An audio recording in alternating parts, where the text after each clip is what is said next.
Good evening and thanks for joining us for News 3 at 6. I'm Danica Lewis. Initially, what was only a suspicious death by police standards is now a homicide. I was there when Madison's chief released details on the case, and so far, no suspect or weapon.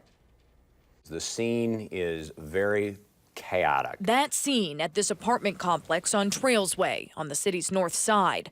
A call for a disturbance between partygoers shortly after midnight Saturday would turn into Madison's first homicide of the year. It is too early in the season, especially when it's as cold as it is. We typically don't see these kind of things occurring. Chief Mike Koval says a 26-year-old man with obvious injuries went into cardiac arrest on scene and died.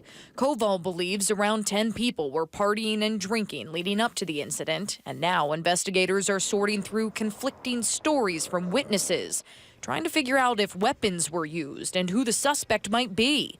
But Koval was quick to separate this death from multiple reports of shots fired in the weeks leading up to it. This is not an instance where the public ought to be concerned about random acts of violence being perpetrated on completely indifferent strangers. That is not the case here. Still, it leaves Madison's force with a murder case just 10 days into the new year. It does give us pause, and of course, we're concerned.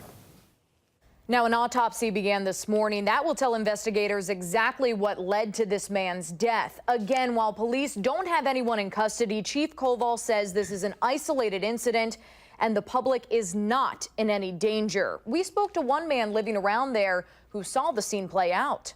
Walked over here, and as soon as I seen some tape line, I got an uneasy feeling and stopped right there in my footsteps. It's really not that bad of a neighborhood.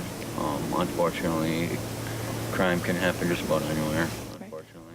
Raymond Heim says he's lived in the neighborhood for 3 years and wouldn't be surprised if he has met the person who died this morning.